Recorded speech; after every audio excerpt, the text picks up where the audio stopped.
একটা বিখ্যাত গ্রন্থ open the door for your heart, হৃদয়ের দরজা খুলে দিন। এটা বিখ্যাত আজান ব্রাহ্মা তার গ্রন্থটি তিনি গ্রন্থ রচনা করেছেন। বলা যায় তার বক্তব্যটা একসাথে সংকলিত হয়েছে এবং এটি পৃথিবীতে বহু ভাষায় ভাষান্তর হয়েছে। তো সেখানের গ্রন্থটার মূল বইয়ের নামটা হচ্ছে হৃদয়ের দরজা খুলে দিন। তো হৃদয়ের দরজাটা আসলে কিভাবে খুলবেন, একটা সুন্দর গল্প আছে সেখানে ওই বইয়ের। সেটা হচ্ছে বহুকাল আগে থাইল্যান্ডের একটি গুহায় সেখানে 7 জন ভিক্ষু বাস করত। তো 7 জন ভিক্ষু ওই গভীর অরণ্যে গুহায় বাস করত। তাদের সম্পর্ক ছিল এরূপ, ওখানে একজন প্রধান ভিক্ষু ছিলেন, ওনার কথায় সবাই চলাফেরা করত এবং উনি খুব দয়ালু প্রকৃতির ছিলেন। তো তার সাথে যে আরো 6 জন ছিল তাদের সাথে তার সম্পর্কটা এই ছিল এরকম। তার মধ্যে একজন ছিল তার ভাই। অনেক সময় 2 ভাই ভিক্ষু হয় না, আমাদের এখানে আছে একজন প্রজ্ঞামিত্র, শিলমিত্র, 2 জন আছে, নার ইচ্ছা থাকে। হ্যাঁ, তো আর এক ভাই সেরকম, তাদের একটা ছোট ভাই ছিল। তার ওই প্রধান ভিক্ষু যিনি, তার দ্বিতীয় জন ছিল তার খুব প্রিয় বন্ধু, যার সাথে তার খুব ভালো সখ্যতা। তৃতীয় জন ছিল তার একেবারে ঘোর শত্রু, তার সাথে মানে কোনোরূপ ভাবে তাকে মেনে নিত না, তার সাথে শত্রুতা করত, প্রায় সময় তার যেন ক্ষতি হয় এই চিন্তা করত। তো এভাবে বিহারে থাকলে অনেক সময় থাকে তো এরকম। আর একজন ভিক্ষু ছিল সেই বয়োবৃদ্ধ, এই মরবে কি ওই মরবে, অর্থাৎ আজকেও মরতে পারে কালকেও মরতে পারে এরকম একেবারে মানে বয়োবৃদ্ধ ছিল। আরেকজন ছিল ভিক্ষু, তিনি খুব অসুস্থ, যে কোনো সময় মৃত্যুবরণ করতে পারে। আরেকজন ভিক্ষু ছিল একেবারে বেকুব প্রকৃতি, বোকা। সে বন্দনা করতে বলে বন্দনা ঠিকমতো করতে পারে না, ধ্যানে বসালে সে ধ্যান করে না, ঘুমায় বা ওইদিক সেদিক তাকিয়ে থাকে। এই 7 জন ভিক্ষুর 7 রকম, 6 জনের 6 রকম অবস্থা সম্পর্কে সম্পর্কিত হচ্ছে প্রধান ভিক্ষু। তো একদিন সেখানে এক ডাকাতরা আসলো, অনেকগুলো ডাকাত। এখন ডাকাতরা ওই আশ্রয় কেন্দ্রটা অর্থাৎ কুটিরটা দখল করার জন্য তাদেরকে বের করে দিল। কিন্তু ডাকাতরা চিন্তা করতে, তাদেরকে এমনি বের করে দিলে হবে না, এদের থেকে একজনকে হত্যা করতে হবে। যদি একজনকে আমরা হত্যা করি তাহলে তারা ভীত সন্ত্রস্ত হবে, তাহলে আর কোনো সময় তারা আমরা যে এখানে আছি এ কথাও কাউকে বলবে না ভয়ে, এবং এখানেও আসবে না। তখন তাদের 7 জনকে বন্দি করে ফেললো। তো ওখানে যিনি ডাকাতদের প্রধান তিনি বলছেন, আপনাদের মধ্যে প্রধানকে, তো প্রধানের প্রতি কিন্তু একটা আন্তরিকতা থাকে। তো বলছে আমি এই 7 জনের মধ্যে প্রধান। ওদের ঠিক আছে, আমরা আপনাদেরকে ছেড়ে দিচ্ছি, তবে একজনকে ছেড়ে দেব না, একজনকে আমরা হত্যা করব। এখন আপনি যেহেতু প্রধান, আপনি বেছে দেন এখানে আপনি কাকে বলি দেবেন।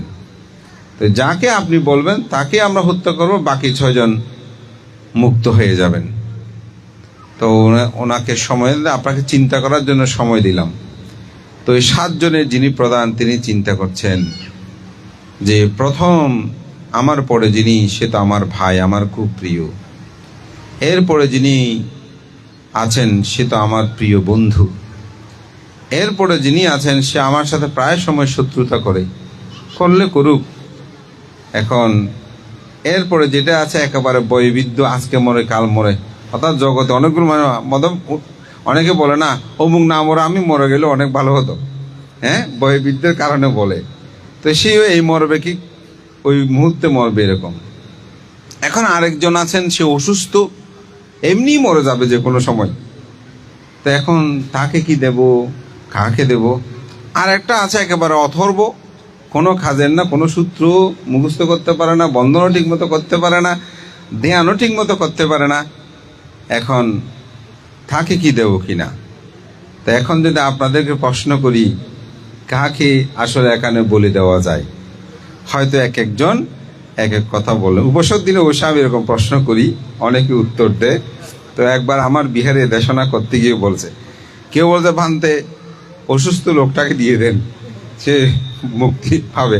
আজ বলছে না বানতে, ওনার যদি আয়ু থাকে তাহলে তো বেঁচে থাকবে, বলে তার চেয়ে বানতে যেটা অতর্ব কোনো কাজের না ওইটাকে দিয়ে দেন।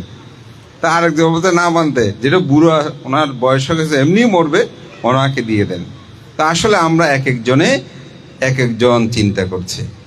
তো অনেকক্ষণ ভাবার পর যিনি প্রধান ভিক্ষু তিনি ডাকাতকে বললেন যে আমি, আবার যারা একটু সাহসী তারা বলতেছে যে সম্ভবত যিনি প্রধান তিনি বলবে আমি বলি হব, অন্যদের রক্ষা। এরকম হয় না, অনেকে নিজের প্রাণ দিয়ে অপরকে রক্ষা করা, অনেকে আবার সেরকমও চিন্তা করতেছে। তো ওই ভিক্ষু বলছেন আসলে ডাকাত প্রধান, আমি কাউকে নির্বাচন করতে পারলাম না।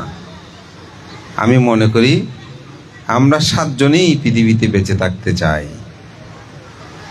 আমি 7 জন, যে 6 জন আছে, অর্থাৎ আমি 7 জনকেই আমি ভালোবাসি।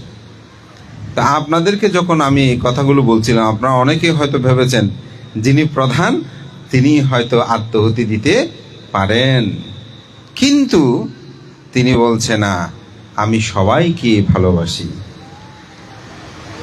আমি সবার জীবন রক্ষা করতে চাই, এমনকি আমার জীবনটাও আমি রক্ষা করতে চাই, কারণ আমিও আমাকে ভালোবাসি। এই জন্য এই গল্পটার মূল বিষয় হচ্ছে হৃদয়ের দরজা খুলে দিন, যে open the door for your heart, অর্থাৎ আপনার হৃদয়ের দরজা খুলে দিন। আমি যখন সবাইকে ভালোবাসবো, তখন যে মানুষ আসলে নিজেকে ভালোবাসে না সে সবাইকে ভালোবাসতে পারে না। নিজেকে ভালোবাসতে হবে, নিজেকে যিনি ভালোবাসেন তিনি সবাইকে ভালোবাসতে পারেন, আর যিনি ভালোবাসেন তিনি নিজেকেও ভালোবাসতে পারেন। তো এই গল্পটা বলা একটা কারণ, আজকে সুধীর রঞ্জন বাবুর কথা বলতে গিয়ে সবাই বলছেন তিনি একা নয়, তার ভ্রাতা, তার পরিবার, ভগ্নী সবাইকে তিনি ভালোবেসেছেন। তিনি সবাইকে ভালোবেসেছেন বলে তিনি সবাইকে তার সাথে নিয়ে তাদেরকে সুখময় জীবনযাপন করার জন্য তিনি কি করেছেন, চেষ্টা করেছেন। এই জন্য আসলে নিজেকে প্রথমে কি করতে হবে, ভালোবাসতে হবে। তা আমরা নিজেকে কীরকম ভালোবাসি? আমরা নিজেকে ভালোবাসি যে অপরের ক্ষতি করে নিজে ভালো থাকতে চাই।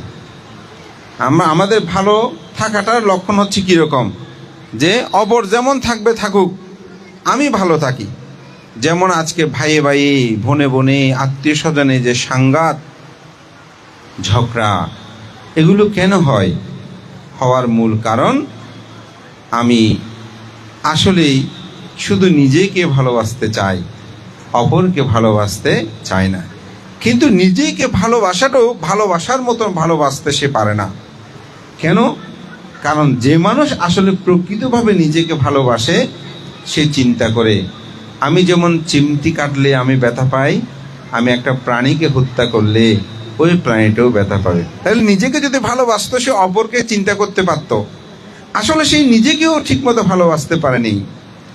আমি যেমন, আমার সম্পদ যেমন কেউ চুরি করে নিয়ে গেলে আমি ব্যথিত হই, আমিও অন্য কারো সম্পদ যদি চুরি করি তাহলে তিনিও আমার মতন ব্যথিত হবেন। আমি যদি ব্যভিচারী করি, আমার কেউ প্রিয়জন, আমি যেমন ব্যথিত হই, আমিও যদি করি, আরেকজনও যদি করে সেটা আমিও ব্যথিত হব। আজকে সেরকম দেখছেন না, পৃথিবীটা ছোট বাচ্চা বলে নিরাপদ নয়। আমরা কি হচ্ছে সমাজ, কেন নিজেকে আমরা ভালোবাসতে পারছি না? নিজেকে যদি আমরা ভালোবাসতে পারতাম তাহলে কোনোদিন এরকম কর্ম আমরা সম্পাদন করতাম না। আমি যেমন মিথ্যা কথা পছন্দ করি না, অপর কাছে সত্য চাই, তাই না? আমরা বলি যে না, তুমি সত্যটা বলো। তাহলে আমি যদি অপরের কাছে সত্য চাই, আমারও অপরকে সত্য বলাটা উচিত না? কিন্তু আমি অপরকে মিথ্যা বলে আনন্দ পাই, তাহলে আমি কি আমাকে ভালোবাসলাম? কোনোদিন আমি ভালোবাসলাম না। আমি যদি আমার সম্মুখে যদি কেউ নেশাদ্রব্য সেবন করে মাতাল হয়, আমার সাথে খারাপ আচরণ করে, তাহলে অনুরূপ আমার খারাপ লাগে। তো আমিও যদি মাতাল হই, অপরের কাছে খারাপ লাগবে না। তাই নিজেকে যদি কোনো মানুষ প্রকৃত রূপে ভালোবাসে, তাহলে তিনি কখনো নিজেও পাপকর্ম করতে পারে না, অপরও সে কিন্তু পাপকর্ম করার প্রতি ধাবমান হতে পারে না। এজন্যই নিজেকে ভালোবাসাটা খুব জরুরি। এবং যে মানুষ শুধু অপরকে ভালোবাসে, সেটাও কিন্তু আসলে ভালোবাসা নয়। কারণ অপরের জন্যই শুধু আমার জীবন নয়, আমার জন্য আমার জীবন। অপরের জন্য নয় বলে এই প্রধান ভিক্ষু বলে না যে আমি আমার জীবন নিয়ে নেন, অন্যরা রক্ষিত হোক। তিনি কি বলেছেন? না, ওরও বেঁচে থাকুক, আমিও বেঁচে থাকতে চাই, কারণ আমার বেঁচে থাকার অধিকারটা আমার রয়েছে, আমাকেও বাঁচতে হবে। সেই কারণে আমাদের জীবন উপলব্ধিতে সেটাকে অবশ্যই উপলব্ধি করতে হবে যে আমি যেন আমাকেই শুধু ভালোবাসবো, শুধু তা নয়, অপরকেও আমি ভালোবাসবো। এরূপভাবে আত্মচেতনায় যদি নিজেদেরকে জাগ্রত করতে পারি, তাহলে সেই পরিবার, সে সমাজ সমাদৃত হবে।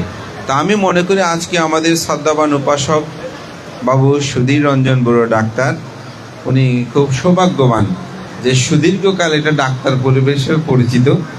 আজকে ওদের সম্পর্কে অবশ্য আমি জানতাম, আমার ভাইপুদের সাথে তারা একই সহপাঠী ছিলেন, একই সাথে, এবং আজকে তাদের সাথে একটু পরিচয়ও হলো যে তিনি আরেকটি প্রজন্ম সৃষ্টি করেছেন ডাক্তার। তা আমাদের সমাজ গগনে সাধারণত এটা অনেক সময় হয়ে ওঠে না। আমরা অনেক ক্ষেত্রে মনে করি যে এক প্রজন্মের পর আরেক প্রজন্মকে সেরকমভাবে গড়ে তুলতে পারি না। তো আমাদের ডাক্তার সুধীর রঞ্জন বাবু, তিনি অত্যন্ত সৌভাগ্যবান যে তিনি সেরকম প্রজন্ম সৃষ্টি করেছেন। একই পরিবারে আজকে 3 জন তারা ডাক্তার সৃষ্টি করেছেন তিনি, অর্থাৎ প্রজন্মকে ধরে রেখেছেন। তো এই যে একটি সুন্দর পরিবেশ গড়ে তোলা, এটা কি সহজ নয়? এটা কিভাবে সম্ভব? তো সেজন্য বুদ্ধ এটা বলেছেন, সুবর্ণতা সুসারাতা সুসন্তানা সুরূপাতা আদিপাচ্ছ পারিভারু সাব্বা মে তেনা লাভ্যতি। বুদ্ধ এখানে বলছেন যে সুন্দর বর্ণ, সুন্দর দেহ, পারিবারিক আধিপত্যতা এবং সুন্দর কণ্ঠ, এগুলো যদি মানুষ লাভ করতে হয়, তাকে অবশ্যই দানশীল ভাবনা, এই পুণ্যকর্মে সম্পাদনের পারামি থাকতে হবে। যদি এই পারামি বিদ্যমান থাকে, তাহলে তাদের পক্ষে এটি লাভ করা সম্ভব। তা আমি মনে করি এই পরিবার, তারা অতীতীয় এবং এই জন্মীয় এরকম পুণ্যকর্ম, সৎকর্ম তারা সম্পাদন করছে বিদায় আমি মনে করি এই পরিবার আজকে তাদের সর্বদিকে তাদের সমাদৃতি লাভ করেছেন। আজকের উপস্থাপক, আজকের অতিথিবৃন্দ এখানে আলোচনায় সে কথাটি তুলে ধরেছেন।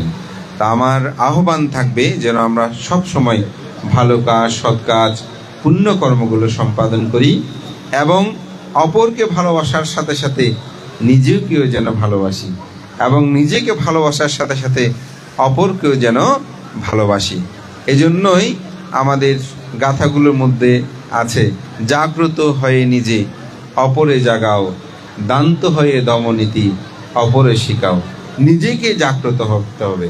নিজে যদি জাগ্রত না হই, তাহলে অপরকে কখনো জাগানো যাবে না। এবং বুদ্ধ তিনি ধর্মচক্র প্রবর্তন সূত্র দেশনা করার পর, প্রথম বসবাসের পর, তিনি যে কথাটি মহান ভিক্ষু সংঘকে উপলক্ষ করে সেখানে বলেছিলেন যে সেটা আমাদের সকলের কাছে পরিধানযোগ্য, সেটা হচ্ছে কি, চারাতে ভিক্ষাবে চারিকাং বহুজন হিতায় বহুজন সুখায়, অর্থাৎ আত্মায় হিতায়, অর্থাৎ বহুজন হিতের জন্য, সুখের জন্য তোমরা দিক বিদিক বিচরণ, আত্মায় নিজের জন্য এবং অপরের জন্য। সুতরাং বুদ্ধ এখানে নিজের কথা বলতে কি আসলে এখানে স্বার্থবাদী নয়। কারণ আপনি যদি নিজে ভালো না হন, অপরকে আপনি খারাপ বলতে পারবেন না। আপনি যদি খারাপ হন, অপরকে কি বলবেন?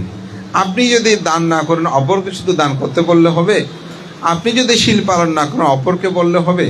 আপনি যদি ভাবনা না করেন, অপরকে বললে হবে? সুতরাং আমি মনে করি যে আমরা যদি নিজেদের মধ্যে সেটাকে জাগ্রত করতে পারি, চেতনা করতে পারি, তাহলে আমাদের এটা সম্ভব হবে। উপাসক উপাসিকা, আমাদের বৃষ্টির চেয়ে আপনাদের কথাগুলোর সমস্যা বেশি হচ্ছে। আপনারা বৃষ্টির চেয়ে আপনাদের কথাগুলোর সমস্যা বেশি হচ্ছে। আপনারা যদি একটু চুপ থাকেন, দেখবেন বৃষ্টি হলেও আমাদের সভাটা কি হবে? সুন্দর হবে। প্রাকৃতিক বিপর্যয় থাকবে, এটা কোনো বিষয় নয়। এখানে খুব সুন্দর ব্যবস্থাপনা করা যায়, প্রাকৃতির বৈরিতেও যাতে রক্ষা হয়। মোটামুটি হয়েছে, একটু তো হবেই, কারণ এটা বিশাল জায়গা, এতটুকু ঘিরে রাখা সম্ভব নয় এই বৃষ্টি। কিন্তু আপনারা নিজেরা কথা বলে সভাটাকে আরও নষ্ট করতেছেন। যারা বসতে পারছে আস্তে আস্তে ধীরে ধীরে নিচে যান, অসুবিধা নেই, আমাদের ধর্মসভাটা চলতে থাকুক। একটা কথা মনে রাখবেন, আমার মনটা যদি ভালো থাকে সব কিছু ভালো। আমাদের একটা সূত্র আছে, মহাসাময় সূত্র। এই সূত্রটা আমাদের পরম শ্রদ্ধেয় দ্বাদশ সঙ্গরাজ ডক্টর ধর্মসার মহাতর মহোদয় ধর্মচক্র প্রবর্তন সূত্র অথবা নবরত্ন পরিত্রাণ, এই সূত্রটা ভাঙতে প্রায় সময় বলতে একটু দীর্ঘ। তো এই সূত্রে একটা বিষয়বস্তু ছিল, এটা যখন শ্রীলঙ্কায় আবৃত্তি হয়, শোনা কথিত আছে সেখানে অরহত ভিক্ষু পর্যন্ত উপস্থিত ছিলেন। তো সূত্রপাঠ যখন শেষ হয়, এমনভাবে সাধুধ্বনি দিল, আকাশে পর্যন্ত সাধুধ্বনি হচ্ছে। তখন মানুষ অবাক হয়ে গেল, সাধুধ্বনি তো এখানে থেমে গেছে, এখন আকাশে কেন সাধুধ্বনি দিচ্ছি? তো প্রার্থনা করতেছে, তথাগত এখন আকাশেও তো এরকম সাধুধ্বনি হচ্ছে, কারণ কি? তখন ওখানে যিনি সঙ্ঘের প্রধান ছিলেন, কথিত আছে তিনি অরহত ছিলেন। তো তিনি বলছে, এই সূত্র পাঠ শুধু আপনারা শ্রবণ করছেন তা না, দেবতারাও এখানে শ্রবণ করার জন্য এসেছেন। তো স্বাভাবিক কৌতূহল উৎপন্ন হয়েছে উপাসক উপাসিকাদের, বলে যে আমরা একটু ভান্তে দেবতাদেরকে দেখতে চাই। তখন তিনি এক দেবতাকে বললেন যে, হে দেবতা, আপনি তো পুরো শরীরটা যদি দেখান পৃথিবী অন্ধকার হয়ে যাবে, তা আপনি পুরো শরীরটা না দেখিয়ে আপনার শরীরের কিয়দংশ একটু দেখান। তো বলে যে, ভান্তে আমি একটা বৃদ্ধ আঙ্গুল দেখাতে পারি। তিনি একটা বৃদ্ধ আঙ্গুল দেখিয়েছিলেন, যেটা দেখার সাথে এত সূর্যে কার ঢেকে গিয়েছে, মেঘে যেভাবে ঢেকে ফেলে ওই জায়গাটা একেবারে সেরকম, শুধু মাত্র বৃদ্ধ আঙ্গুলটা দেখিয়েছেন, তার বিশাল দেহ। তো তাকে প্রশ্ন করেছেন, এই সূত্রটা আপনি কোথায় শুনেছেন? তো তিনি বলছেন, তথাগত বুদ্ধ যখন এই ধরাধামে অবতীর্ণ ছিলেন, এই সূত্র পাঠ করার সময় আমি কাছে আসতে পারিনি, এত দেবতার সমাগম হলো। আমি সেই শশাগরা সাগরে গিবা পরিমাণ পানিতে দাঁড়িয়ে, অর্থাৎ গলা পরিমাণ পানিতে দাঁড়িয়ে আমি এই সূত্রটা শ্রবণ করেছিলাম। তো সেজন্য আমাদের তো সেরকম না। আপনি ধর্মকথা শুনছেন, বুদ্ধ কত সুন্দর ব্যবস্থাপনা করেছেন। এখন বর্ষা আসছে, প্রকৃতির বৈরিতা থাকবে।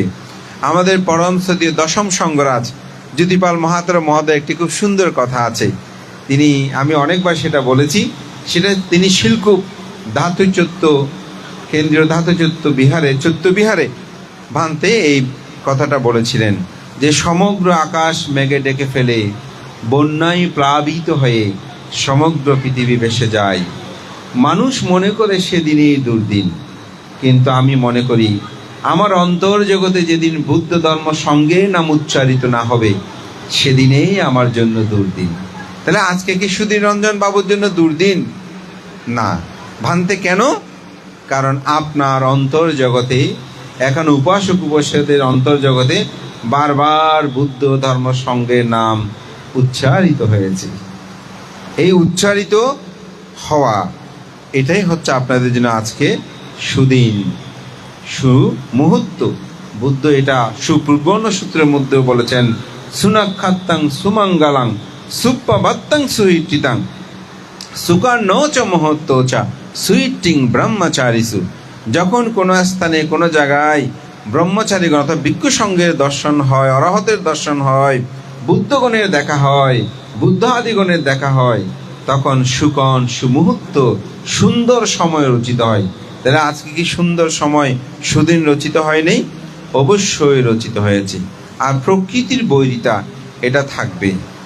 আমার একজন বিখ্যাত বৌদ্ধ ভিক্ষু, আমি আমার হৃদয় জগতে যাকে আমার খুব অসাধারণ মনে পড়ে, ওনার অনেকগুলো বই, অসাধারণ বই। আমাদের সেই মালয়েশিয়ার যিনি সঙ্গনায়ক ছিলেন কেসরি ধর্মানন্দ, তো ওনার যখন অন্ত্যেষ্টিক্রিয়া হয়, অন্ত্যেষ্টিক অনুষ্ঠানে যখন আগুন প্রজ্বলিত হলো, সাথে সাথে এমন বৃষ্টি, তা আমি মনে মনে ভাবছিলাম তিনি তো অনেক পুণ্যবান সত্তা, ওনার এখানে কেন এটা বৃষ্টি? তো এটা হচ্ছে প্রকৃতির একটি ধর্মতা, প্রকৃতির এটা ধর্মতা। আপনি এটাকে যদি নিজের আমার ধর্ম তো আয়োজন করলাম, এখন বৃষ্টি হলো কেন মন খারাপ করেন, তাইলে হবে না। আপনার মনের মধ্যে চেতনা আনতে হবে, আমি আমার আয়োজন করেছি, প্রকৃতির বইটা এটি থাকবে। আমাদের এমন উদাহরণ আছে, আমাদের একজন পণ্ডিত ভান্তে যিনি সঙ্গরাজ হয়েছেন, ওনার একটি সংবর্ধন অনুষ্ঠান, সব আয়োজন। আপনি তো আজকে এখানে সব কিছু করে ফেলতে পেরেছেন। ওনার উদ্বোধনী ভাষণ শুরু করেছে, সে মুহূর্তে প্যান্ডেল শো উড়িয়ে সব নিয়ে গেছে। তাহলে কি ওই একজন ভান্তে আজীবন ব্রহ্মচারী, তাহলে ওনার কি পুণ্য কম ছিল? না, প্রকৃতির বইটার সাথে আমাদের আমার একটা কথা এখনো মনে পড়ে, যখন কোভিড-19, তখন একজন 71 টিভির সাংবাদিক, উনি একটা ফেজে আমাদের 4 ধর্মের লোককে তিনি আহ্বান করেছিলেন। তো সৌভাগ্যক্রমে ঢাকা থেকে আমার নামটা কে যেন একজন দিয়েছিল, উনি আমার সাথে যোগাযোগ করছে, বলছে আমি 4 ধর্মের মানুষদেরকে নিয়ে আমি একটা টক শো করতে চাই, তবে যেহেতু আমাদের কিছু আইনবিধি আছে, এটা আমরা 71 টিভিতে করবো, তবে অনলাইনে আমাদের একটা জনপ্রিয় ওখানে করব। তো আমি ওখানে বৌদ্ধদের পক্ষ থেকে, অর্থাৎ বৌদ্ধ ধর্মীয় গুরু হিসেবে আমি সেখানে ছিলাম। তো তিনি আমাকে একটা প্রথম প্রশ্ন করেছেন যে করোনা ভাইরাসটা কেন সৃষ্টি হয়েছে। তো আমাদের এই একই প্রশ্ন কিন্তু 4 ধর্ম অবলম্বী করা হয়েছে।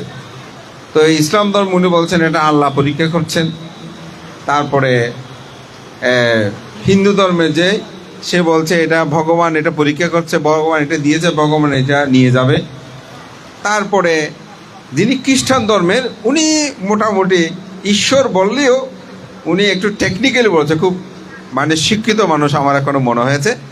তারপর আমি যেটা বললাম, আমি বললাম এটা প্রকৃতির ধর্মতা, প্রকৃতি থেকে এটা সৃষ্টি হয়েছে। আমাদের সে সমস্যাটা নির্ধারণ করতে হবে, সমস্যার কারণ নির্ধারণ করতে হবে, সমস্যাটা নিরোধ হয় সেটা আমাদেরকে সিদ্ধান্ত নিরোধের উপায়টা আমাদেরকে বের করতে হবে। এটার মাধ্যমে এই করোনা ভাইরাসটা প্রতিরোধ করা যাবে। অর্থাৎ বুদ্ধ ধর্মের যে চতুরার্য সত্য, দুঃখ আছে, দুঃখের কারণ আছে, দুঃখ নিরোধ আছে, দুঃখ নিরোধের উপায় আছে। আমি সেটাই সেখানে বলেছি যে এটা সমস্যাটা প্রকৃতির কারণে হয়েছে। আসলে তো আধুনিক বিজ্ঞান সেটা বলছে প্রকৃতির কারণে শুকুরের মাংস থেকে বা মুখ থেকে এই রোগটা সৃষ্টি হয়েছে। তো এটার কিট যেটা কারণ এটা বের করেছে, তাই না? নিরোধ, এটা কিভাবে নিরোধ করা যায় তার পদ্ধতি বিভিন্নভাবে, আইসোলেশনে রাখে, ওষুধপত্র খেয়ে বা মাস্ক ব্যবহার করে, দূরত্ব ব্যবহার করে, এটা একটা পথ করেছে না? তো শেষান্তে গিয়ে এখন তো বিজ্ঞানের যুগ, ছেলেমেয়েরা অনেক অ্যাডভান্স, ওনারা এক একজন এক একভাবে প্রশ্ন করতে শুরু করেছে। সৌভাগ্যক্রমে কোনো প্রশ্নই আমাকে বিব্রত করতে পারে নাই। ভানতে কেন পারে নাই? কারণ আমি জানি এই ধরনের প্রশ্ন আসবে, যার কারণে আমি বুদ্ধের উপরও ছেড়ে দিই নাই, ধর্মের উপরে ছেড়ে দিই নাই, সঙ্গের উপরেও ছেড়ে দিই নাই। তো ওনারা বলছেন, যদি আমি নাম বলছি না, ওনারা ডাইরেক্ট প্রশ্নগুলো করছেন, বলতে যদি ঈশ্বর গডের সৃষ্টি করে তাহলে পরীক্ষা করে একটা 7 বছরের বাচ্চার কাছে কেন পরীক্ষাটা করবে? সে তো নিষ্পাপ। 7 মাসের বাচ্চার কাছে কেন সেটা করবে? 3 মাসের বাচ্চা সে কেন করোনা ভাইরাসে আক্রান্ত? ঈশ্বর গড কি অন্য কারো কাছে পরীক্ষাটা করতে পারে না? এখানে এসে কেন সে পরীক্ষাটা করবে? তো আমি এটাই অবাক হয়েছে যে বুদ্ধিজমটা এমন ধর্ম যেটা আপনি প্রকৃতির উপর ধর্মটাকে দোষ দিয়ে কোনো লাভ নাই। আজকের আয়োজনটা প্রকৃতির উপর, আপনি নিজের উপর দিয়ে কোনো লাভ নেই। প্রকৃতির ধর্মতা, এখানে বৃষ্টি হতে পারে, এই প্রতিকূলতার মাঝেও আমরা যে ধর্মটা করব, আমাদের চিত্তকে বিশুদ্ধ রাখবো, সুন্দর রাখবো, এটাই হচ্ছে সবচেয়ে বড় কথা। আজকের আয়োজনে এখানে আমাদের বাংলাদেশে বর্তমানে 1 সংঘরাজ আর 4 জন উপসংঘরাজ। 1 উপসংঘরাজ আজকে এখানে উপস্থিত, এটা কম কথা নয়। আপনারা ভিক্ষু জীবন যদি চিন্তা করেন, কখনো ভেবে দেখেন নাই যারা অন্য সম্প্রদায় আছে ওরা ভেবে দেখে, বিশেষ করে মুসলিম সম্প্রদায় আমাদের সাথে যত পরিচয়, একটু আলাপ হলে প্রথমে প্রশ্ন করে আপনারা কি বিবাহ শাদী করেন। এটা অবাক করার একটা বিষয়। মানে কোনো কিছু হলে, পরিচয় হলে প্রথম প্রশ্ন হচ্ছে এইটাই, ওনারা অবাক হয়ে যায়। তো আমি বলছি এটাই, একজন আজীবন ব্রহ্মচারী, একজন উপসংগরাজ, তিনি আজকে শপথ উপস্থিত, এটার চেয়ে বড় আর কে হতে পারে। এখানে মহান ভিক্ষু সংঘ আজ করবে, এটাই তো আপনি শ্রদ্ধার অন্তর্জগতে উদ্ভিলিত করতে পারেন যে না, আমি এই মহান সংঘকে দানকর্ম সম্পাদ, এই চেতনাবোধটা কিন্তু নিজেদের অন্তর্জগতের মধ্যে যদি আপনি জাগ্রত করতে পারেন, তাহলে এই প্রকৃতির বৈরিতা আপনি বুঝতে পারবেন।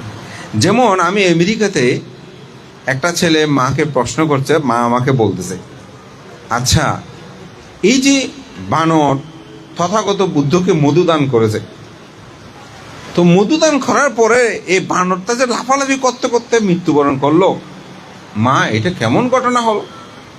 একটা বানর সে কেন মৃত্যুবরণ করলো? তাহলে বুদ্ধকে দান করে তার লাভ কি হলো?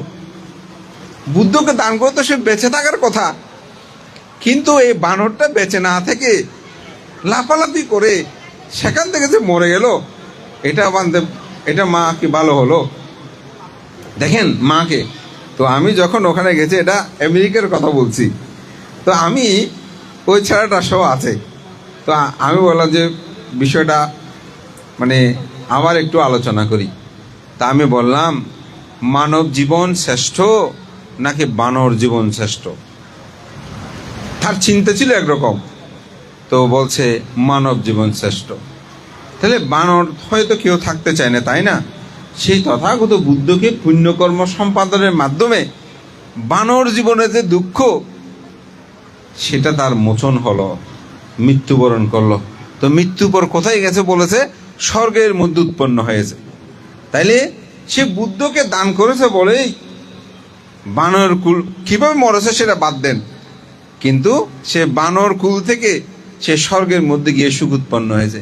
যেমন আমি বাংলাদেশে থাকি, এখন আমি আমেরিকান ভিসা পেয়ে, এখন আমেরিকাকে সেকেন্ড হ্যাভেন বলছে, দ্বিতীয় স্বর্গ। তা আমি ওখান থেকে আমাকে বিতাড়িত করেছে ধরেন, তো বিতাড়িত করে আমি এখানে চলে এলাম। এখন বিতাড়িতটা বড় হলেও ডাকি, এখানে আমেরিকাতে এসে আমি বসবাস করতে পারছি, এটা আমার কাছে সৌভাগ্য হলো, এটা আমার কাছে সৌভাগ্য হয়েছে না? ঠিক বানর সে পুণ্যকর্ম করে বানরকুল থেকে সেটাকে আমরা ভাবতে পারি না, তখন সে চেঞ্জ হয়ে গেল, বলছে হ্যাঁ ভান্তে আপনার কথাটা ঠিক, আসলে সেটাও তো আমরা ভাবতে পারি। তো এই জন্য আসলে একটা কথা আছে যে good or bad who no, ভালো মন্দ কে জানে। তো আমাদের জীবনটাকে সহজে উপলব্ধি করা যায় না, ভালো মন্দ এটা কখন কীরকম হয় এটা ব্যাখ্যা, কিন্তু মূল বিষয়টা হচ্ছে আমার চিত্তকে ভালো রাখা, আমার মনকে ভালো রাখা। মন যদি ভালো থাকে, চিত্ত যদি ভালো থাকে, তাহলে দেখবেন আপনার জীবনটা সুন্দর হবে। তাই আজকের আয়োজন আমি মনে করি এটা যথার্থ হয়েছে। আমাদের আয়োজকগণ যারা এখানে আছেন, আপনার অন্তর্জগতের মধ্যে শ্রদ্ধা আনয়ন করুন যে আমরা মহান ভিক্ষু সংঘকে এই দানকর্ম পুণ্যকর্ম সম্পাদন করছি। এবং আমি যেই কথাটা দিয়েই শুরু করেছিলাম, আমরা যেন নিজেকে ভালোবাসি, নিজেকে যদি ভালোবাসতে পারি অপরকেও আমরা ভালোবাসতে পারবো। তো যে মানুষ নিজেকে ভালোবাসে সে কখনো খারাপ কর্ম করতে পারে না, মন্দ কর্ম করতে পারে না। কারণ আমাদের শ্রদ্ধেয় বনভান্তের ওখানে আপনারা অনেকে গিয়েছেন, ওখানে কিছু বানর দেখেছেন, এমনি জীবিত বাঁদর না, ওই যে বাঁদরের ভাস্কর্য তৈরি করেছে, সেখানে কিছু বাঁদর কানে হাত দিয়েছে, কিছু বানর চোখে হাত দিয়েছে, তাই না? কিছু বাঁদর মুখে হাত দিয়েছে। এগুলো অর্থ কখনো খুঁজেছেন? এমনি বানরের ছবিগুলো মানে যে মূর্তির মতো বানিয়েছে ভাস্কর্য, ওগুলো দেখেছেন যে, কিন্তু এগুলো একটা বিশেষত্ব আছে। আমি যেন খারাপ কিছু না দেখি, আমি যেন খারাপ কিছু না শুনি, আমি যেন খারাপ কিছু না বলি, আমি যেন খারাপ কিছু না বলি। তো কে পারবে? যে নিজেকে ভালোবাসে সে কখনো খারাপ কিছু দেখবে না, সে খারাপ কথা বলবে না, খারাপ কিছু শুনবে না। এরূপ যদি আত্ম জিজ্ঞাসা নিজের অন্তর্জগতের মধ্যে উৎপন্ন হয়, আমি মনে করি তবেই আপনার জগতে সুন্দর চেতন উৎপন্ন হবে। তো এই সুধীর রঞ্জন বাবু, তিনি নিজেকে ভালোবেসেছেন, শুধু তা নয়, তার জ্ঞাতি পরিজনকেও ভালোবেসেছেন বলে আজকে তিনি একা বড় হয়নি, ভাই বোন সবাইকে নিয়ে তিনি বড় হওয়ার জন্য স্বপ্ন দেখেছেন, সফল হয়েছেন। আমি মনে করি আমরাও যেন সবাই সেরকম হই। আমরা যদি সবাইকে নিয়ে বড় হতে চাই, তাহলে আপনি সুখী হবেন। সবাইকে নিয়ে যদি বড় হতে না চান, একাকী মানুষ কখনো থাকতে পারে না। সেদিন আমি একটা গল্প বলেছি, সে গল্পটা হচ্ছে কাহিনীর জিব্রান। উনি একটা বিখ্যাত লেখক, ওনার একটা বই আছে দ্য ব্যাটম্যান। তো ওখানে একটা খুব সুন্দর গল্প, যে এক রাজ্যের মধ্যে একজন প্রজ্ঞাবান জ্ঞানবান রাজা আছেন। তো জ্ঞানবান রাজা, উনি ওখানে একটা কূপ আছে। তো কূপের পানি, সবাই পানির খুব সমস্যা, ওই কূপ থেকে রাজা ধনী গরিব সবাই পানি গ্রহণ করে। তো ওখানে এক রাক্ষস এসেছে, ওখানে ওই রাজ্যের মধ্যে হঠাৎ তার শয়তানি বুদ্ধি উৎপন্ন হলো। তো বলে যে এ রাজ্যের মানুষ সবাইকে পাগল করে দিই। তো সে কি করেছে, ওখানে 7 ফোঁটা পানি দিল। এমন পানি দিয়েছে ওই কূপটার মধ্যে। এর সকাল যখন হলো, তো রাজা তো দয়ালু, সেই আগে পানি নেয় না, প্রজাদেরকে দেয়, পরে তিনি নিজে পানি নেয়। তো সেই কারণে সকালবেলায় সকল নাগরিক, ওখানকার মানুষজন ওই কূপ থেকে পানি নিল, পানি পান করলো, সবাই পাগল হয়ে গেল। এখন এলাকার মানুষ তো সবাই পাগল। এখন পাগলরা রাজাকে দেখে বলছে, আমাদের রাজা তো পাগল, এই রাজাকে তো আর রাজত্বের মধ্যে রাখা যাবে না। খারাপ বলছে, সাধারণ জনগণ সবাই বিদ্রোহ করছে, এই রাজা ঠিক নেই, এই রাজা হবে না। এখন রাজা তাড়াতাড়ি রাজপ্রাসাদে গেল, তার সৈন্য সামন্ত যারা আছে, রাজবাড়ির তো কেউ খায়নি তখনও, তো ওদেরকে বলছে, এখন তো মহা সমস্যায় পড়ে গেছি, এখন আমার এই সকল প্রজারা তো এখন পাগলামি করতেছে, এখন আমি বাঁচবে কেউ, তারা যেভাবে বিদ্রোহ করতেছে, আমার তো বেঁচে থাকা কঠিন। তো সে সিদ্ধান্ত নিল, যদি আমাকে বাঁচতে হয়, রাজত্ব রক্ষা করতে হয়, তাহলে আমাকেও এই কূপের পানি পান করতে হবে।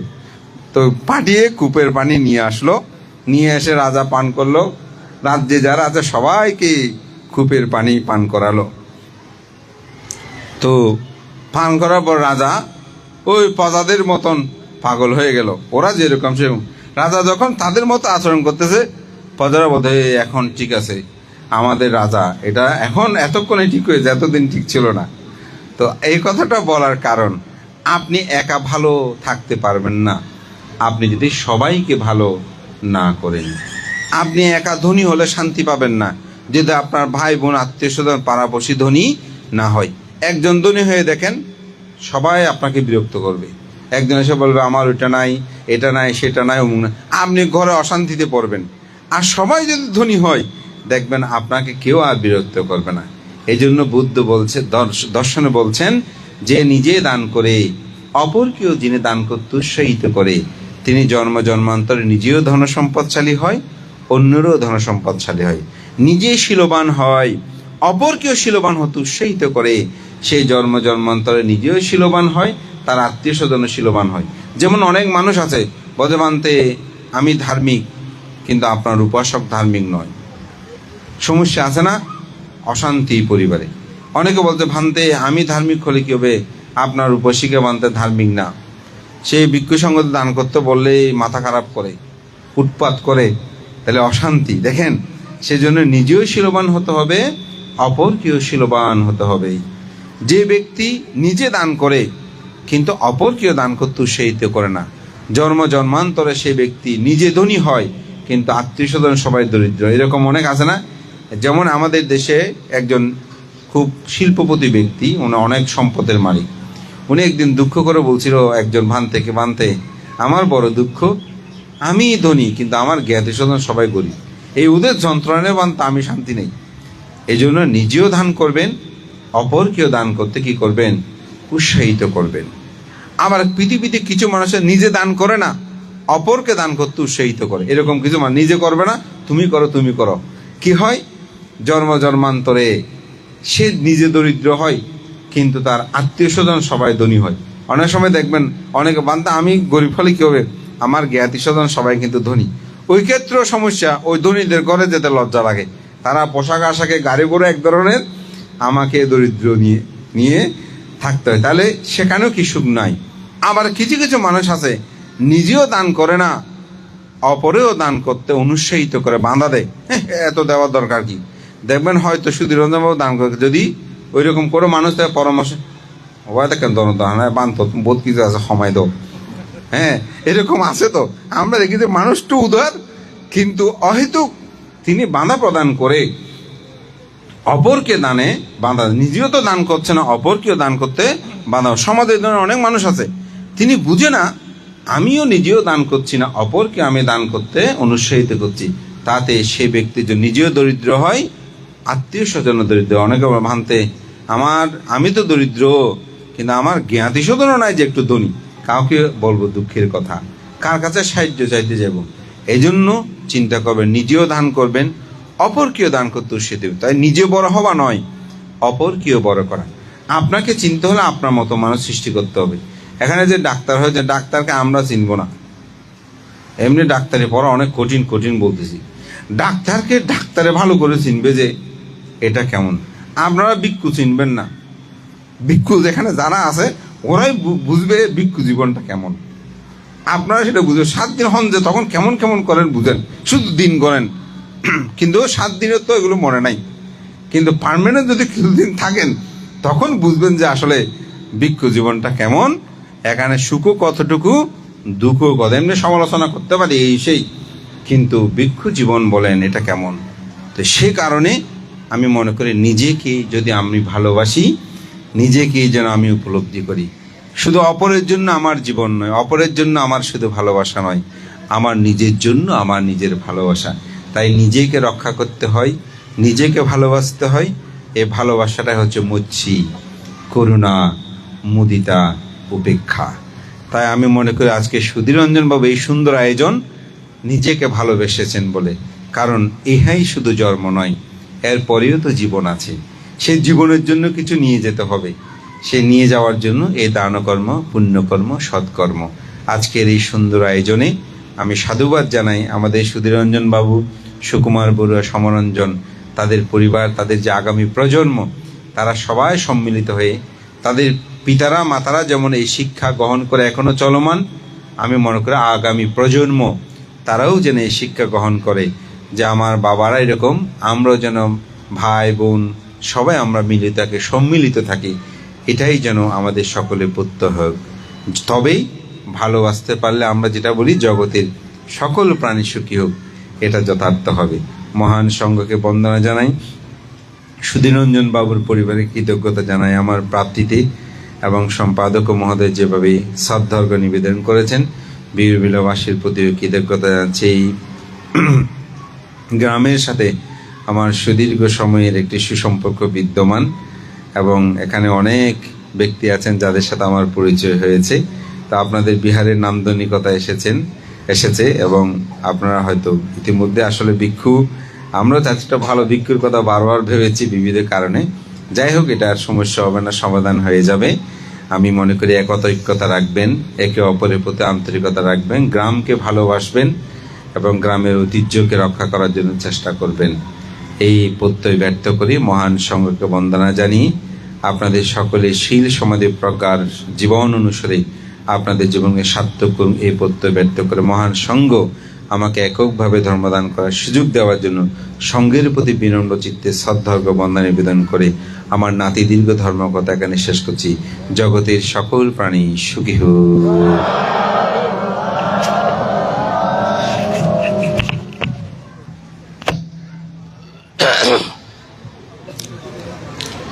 নাবে কাদারিয়াং দেবালোকাং বাজান্তে বালাবে নাপ্পা সংশান্তি দানাং ধীরো সদানাং অনুমোদমানো তেনা বেশো হতি সুখে পারাত্তা।